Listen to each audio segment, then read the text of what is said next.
마가복음 6장 45절로 52절 말씀 가지고 주일 예배를 통해서 위기를 이기는 힘이라는 제목으로 하나님의 말씀 증거하겠습니다. 마가복음 15번째 시간입니다. 오늘 본문은 우리가 지난주 살펴봤던 오병이어 바로 다음에 이어지는 사건인데요. 오늘 말씀을 통해서 우리에게 주시는 메시지를 잘 듣고 깨닫는 저와 여러분이 됐으면 좋겠습니다. 우리 본문에 읽었던 45절 다시 한번 같이 볼까요? 45절 같이 읽겠습니다. 시작. 예수께서 즉시 제 아들을 재촉하사 자기가 무리를 보내는 동안에 배 타고 앞서 건너편 벳세다로 가게 하시고, 예수님께서 제 아들을 재촉하셔서 배를 태워가지고 벳세다라는 곳으로 먼저 보내시는 그런 장면입니다. 여러분, 이 상황이 왜 벌어졌는지 알아야 되는데, 지금 본문 바로 앞부분에서 예수님께서 떡 5개하고 물고기 2마리를 가지고 5,000명을 먹이시는 기적을 베푸셨잖아요. 그러니까 사람들이 배불리 먹고 남은 음식이 12광주리에 12바구니에 가득 찰 정도로 놀라운 기적을 나타내셨습니다. 그러니까 사람들이 막 놀래는 거죠. 헐, 대박.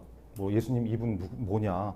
병자도 고치시고 귀신도 쫓아내시고 말씀도 잘하시고 이제 막 떡 몇 개, 물고기 몇 마리 가지고 5,000명, 뭐 수천 명을 이렇게 먹이시니, 뭐 수만 명을 먹이시니 후덜덜 이런 대단한 분을 봤나. 이분이 만약에 우리의 왕이 되시면 우리의 모든 문제가 다 해결되겠다. 야, 예수님 붙잡아. 우리 왕으로 모시자. 뭐 이렇게 상황이 벌어진 것이죠. 그래서 사람들이 막 모여든 겁니다. 여러분 또 그런 말이 어디 있냐고, 오늘 본문에 나오지도 않는데 이런 표정으로 있는 것 같은데 한번 찾아보시죠. 여러분, 오늘 본문을 읽었던 데는 이렇게 좀 잘 표시해 두시고 요한복음으로 가보겠습니다. 요한복음 6장 14절 15절. 마이크 볼륨 조금만 낮춰주세요. 요한복음 6장 14절 15절. 마태, 마가, 누가, 요한 뒤쪽에 있는 성경이죠. 요한복음 6장 14절 15절.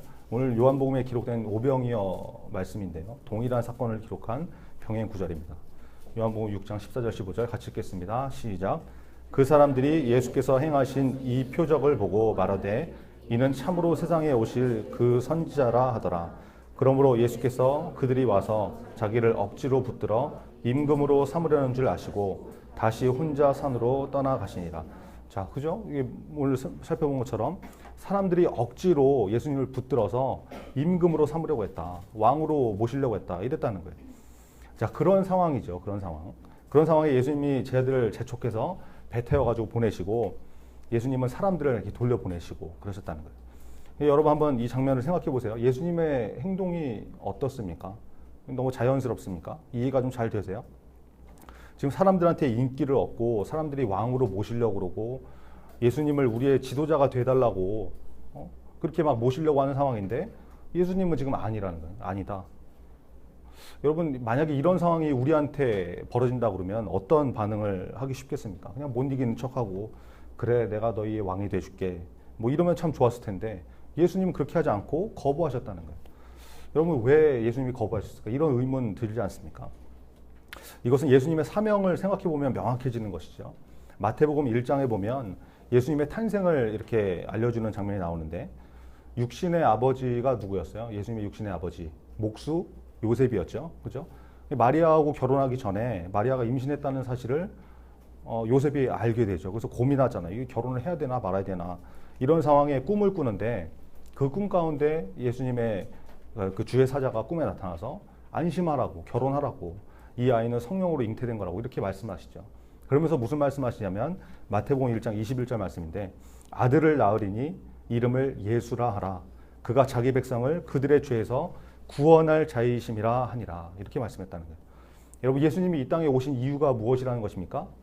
인기 많은 스타가 되려고, 권력을 휘두르는 왕이 되시려고, 사람들을 모든 병에서 치유하는 유명한 의사가 되시려고, 그런 게 아니라는 거죠. 그죠?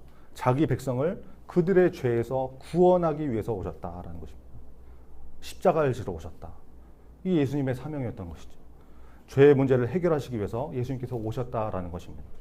여러분, 예수님이 저와 여러분의 죄를 용서하시기 위해서 이 땅에 오신 것을 믿으시기 바랍니다.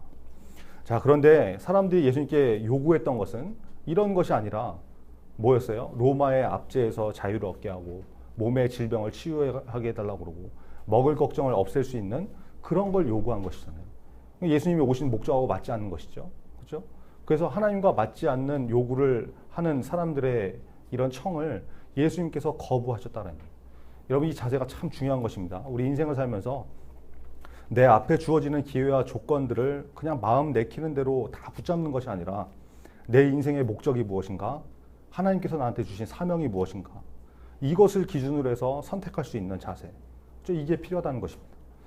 우리가 세상을 살다 보면 바로 이렇게 손만 내밀면 잡힐 만한 곳에 아주 그럴싸한 이익, 그럴듯한 자리, 달콤한 유혹이나 권유가 눈앞에 보이는 경우가 있게 되거든요.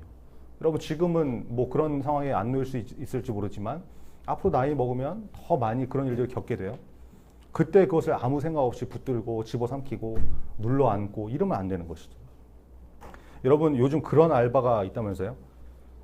이거 뭐 너무 충격적이고 지저분한 얘기여서 구체적인 예는 안 드는 걸로. 동성애에 관련된 알바에 도덕적으로 말도 안 되는 방법으로 알바하고 돈벌이 하는 거. 남학생들 중에 그런 사람이 있대요. 땀 흘려서 정직하게 일하는 것이 아니라 말도 안 되는 일을 해서 돈 버는 거. 여러분 이게 문제가 되는 것이죠. 여러분 앞으로 학교를 택할 때도 그렇고 직장을 선택할 때도 그렇고 알바를 구할 때도 그렇고 신중하게 고민하고 판단해야 되는 기준, 이게 무엇이냐? 내가 돈 많이 버는 일을 할 것이냐? 잘 먹고 잘 살고 재력과 권세와 이런 걸 누릴 만한 일만 찾을 것이냐? 뭐 이것도 중요할 수 있겠지만 만약에 그것이 하나님이 보시기에 옳지 않은 일이라고 그러면 거부하고 피하고 피하는, 그죠? 이런 일들이 필요하다는 것입니다. 여러분 왕의 자리는 매력적인 자리죠. 권력 좋잖아요. 사람들한테 이래라 저래라 할 수 있고 통제하고 명령하고 내 말 한마디면 중요한 일들이 결정되는 거, 이거 얼마나 매력적인 일입니까? 그죠? 근데 그런 자리, 그런 권력을 예수님은 거부하고 피하셨다는 거예요. 왜요? 하나님의 뜻이 아니었기 때문에. 저와 여러분이 이런 매력적인 유혹을 마주했을 때 예수님의 모습처럼 하나님의 뜻이 무엇인지, 내게 주신 사명이 무엇인지 먼저 기억하고 그 기준을 통해서 결정할 수 있는 그런 믿음의 사람 다 되길 바랍니다. 46절 같이 읽겠습니다. 46절. 오늘 본문으로 다시 돌아와서 마가복음 6장 46절 시작. 무리를 작별하신 후에 기도하러 산으로 가시니라.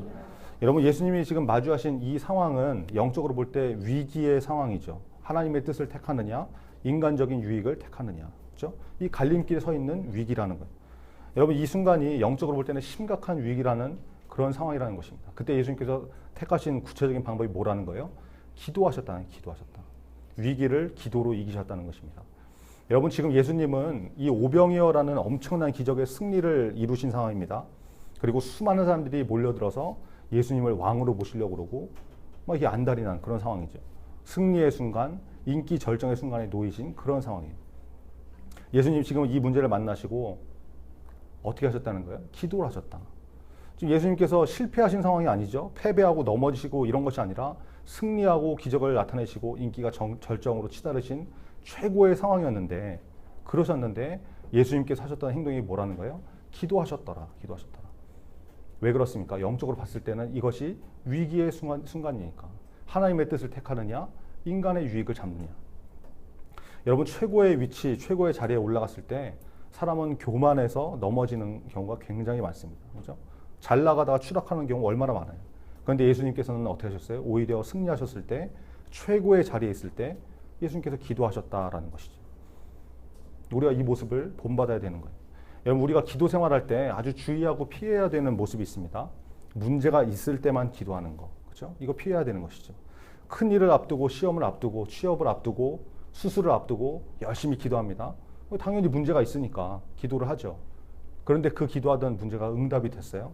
기도한 대로 이루어졌어요? 그럴 때 기도가 이루어지고 나서는 전과 같은 간절함으로 감사의 기도를 드리는 경우가 굉장히 드물다라는 것이죠.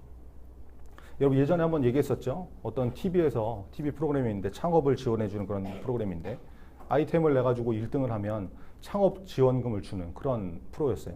어떤 남자 청년이 1등이 된 거죠. 아나운서가 이제 인터뷰를 하는데 그 청년한테 1등 된 소감을 얘기해봐라 이러니까 이 청년이 나와서 그러는 거예요. 자기를 위해서 엄마가 매일매일 새벽 기도했다고, 나 때문에 엄청 고생하셨다고. 그러면서 한마디를 하는데 뭐라고 그랬다고 그랬어요? 엄마 나 1등 먹었어. 이제 새벽 기도 안 해도 돼. 이랬다는 거죠. 여러분 이게 우리에게 있는 동일한 문제예요. 동일한 문제. 문제가 있으면 기도하고 문제가 해결되면 기도의 자리 떠나고. 그렇죠? 여러분 기도는 영적으로 하나님과의 대화라고 했잖아요. 기도가 대화인데 문제를 해결하기 위해서 당연히 기도해야 되는 것이죠. 그죠? 하나님과 대화니까. 근데 그 기도가 거기서 머무르면 안 된다는 거죠. 기도가 문제를 해결하기 위한 어떤 방법으로 이용되는 거. 이건 아닌 것이죠. 하나님을 이용하는 것, 이건 다른 게 아닙니다. 문제가 있을 때만 기도하고 응답되면 기도의 자리에 떠나버리는 거. 이거 하나님을 이용하는 것이죠. 여러분, 대화는 평소에 하는 거잖아요. 그죠? 관계가 좋을수록 대화를 더 많이 나누게 돼 있고, 그런 것처럼 하나님과는 늘 영적인 대화를 이 기도를 통해서 해야 되는데, 문제가 있을 때만 하고, 때만 기도하고, 응답이 되면 기도 안 하고, 이렇게 되면 문제가 있는 것이죠. 예수님은 승리 이후에 오히려 기도하셨습니다. 그리고 사람들이 왕이 되어달라고 하는 요구에 그 유혹 앞에 기도의 자리로 나가셨다는 거. 여러분 꼭 기억하시고, 우리도 평소에 계속해서 기도하는 그 자세를 통해서 영적으로 교만하고 넘어지는 그런 어리석음을 범치 않는 그런 기도의 사람 다 되기를 간절히 바랍니다. 자, 예수님이 제자들을 보내셨는데 47절과 48절에 나오는 것처럼 예수님께서 기도를 하고 이렇게 내려와 보시니까 날은 이미 저물어 있죠. 어두워져 있고, 보니까 제자들이 바다에서 배를 타고 이제 막 헤매고 있는 거예요.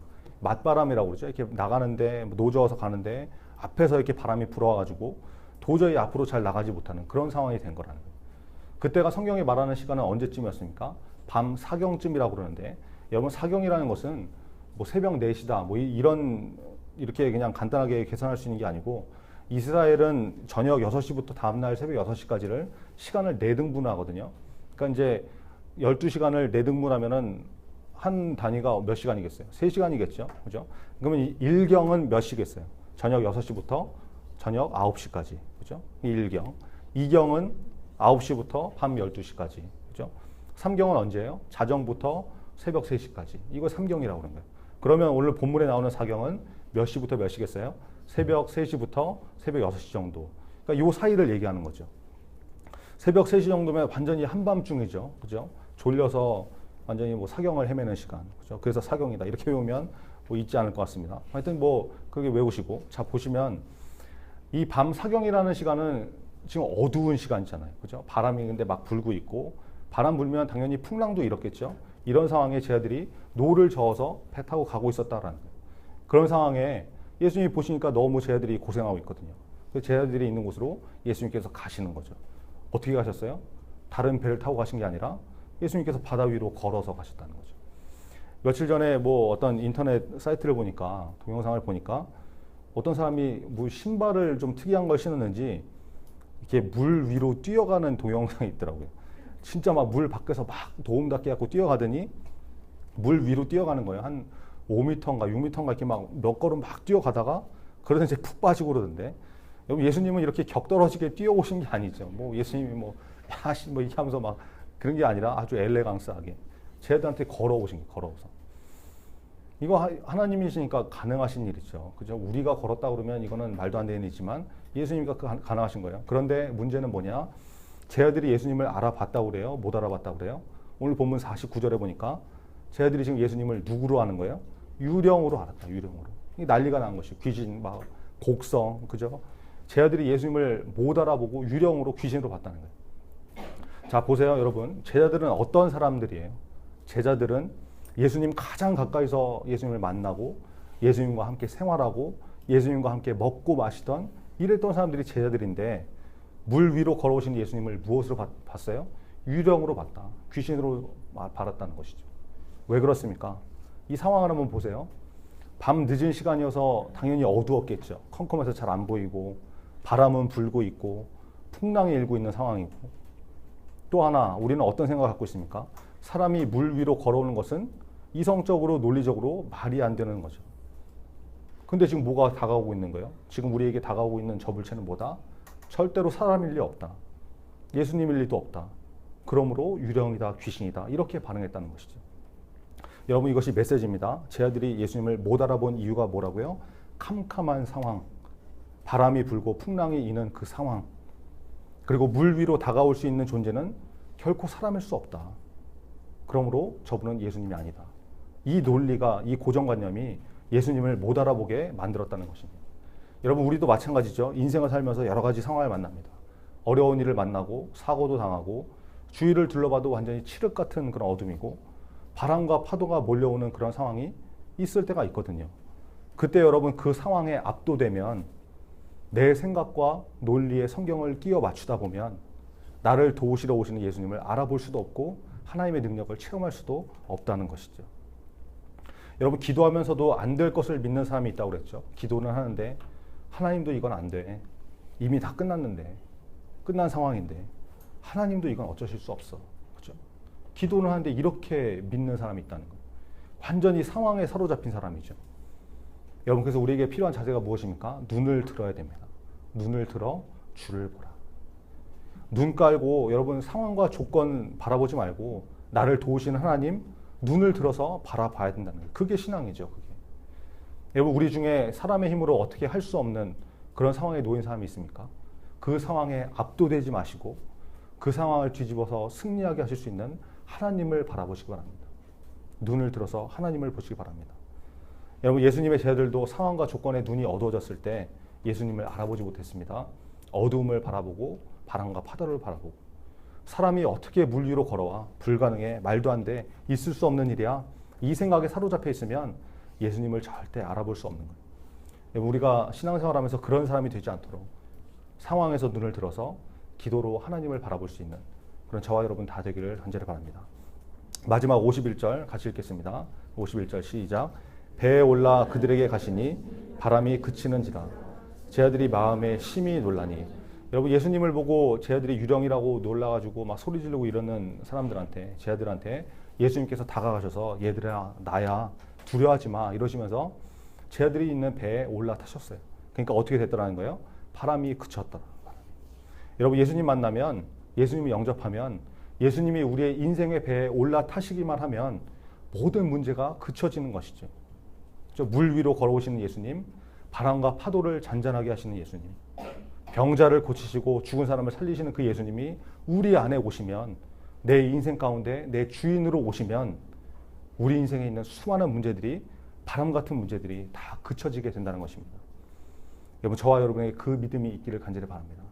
오늘 이 말씀을 통해서 예수님께서 우리에게 주시는 메시지가 무엇인지 한번 잘 생각해 보시고 여러분 제자들처럼 예수님 가장 가까이 있었던 사람들인데 예수님을 몰라봤던 그런 어리석음을 범하지 않도록 우리에게 우리 주변에 쌓여가고 있는 어려움이나 상황이나 문제들 여기에만 사로잡혀서 압도되어서 우리를 도우시기 위해 지금 다가오고 계시는 예수님을 알아보지 못하는 그런 사람이 되는 것이 아니라 기도를 통해서 우리의 눈을 들고 전능하신 하나님을 바라볼 수 있는 그런 축복이 저와 여러분에게 충만하기를 간절히 바랍니다. 기도하겠습니다. 오늘 말씀을 통해서 예수님이 사람들이 예수님을 왕으로 삼으려고 할 때 예수님이 피하시고 기도하셨던 모습을 바라봅니다. 예수님은 사명대로 사셨던 분입니다. 그래서 하나님의 뜻이 아닌 것은 과감하게 거절하실 수 있었던 것입니다. 그리고 승리하신 이후에도 기도의 자리로 나가셔서 하나님과 친밀한 대화를 나누셨던 것을 우리가 말씀을 통해서 봤습니다. 우리에게도 이런 모습이 있게 달라고, 그렇죠? 무슨 일을 하든지 어떤 결정을 하든지 사명을 따라 결정하는 사람, 기도하는 사람이 먼저 되게 해달라고 여러분 기도하시고 문제가 있을 때만 기도하는 그런 하나님을 이용하는 사람이 되는 것이 아니라 예수님처럼 승리 이후에도 기도하고 하나님과 늘 기도로 친밀한 대화를 나눌 수 있는 그런 저와 여러분이 되게 해달라고 여러분 기도했으면 좋겠습니다. 그리고 제자들을 살펴봤는데요. 어두움 때문에 또 바람이 부는 상황 때문에 예수님을 알아보지 못했던 것을 봤죠. 우리가 이런 인생이 되지 않도록 우리를 둘러싸고 있는 상황에 압도되는 것이 아니라 상황 위에 계신 하나님을 바라보는 인생이 되게 해달라고 오늘 말씀 기억하면서 다 같이 기도하겠습니다. 아버지 하나님 도와주시옵소서.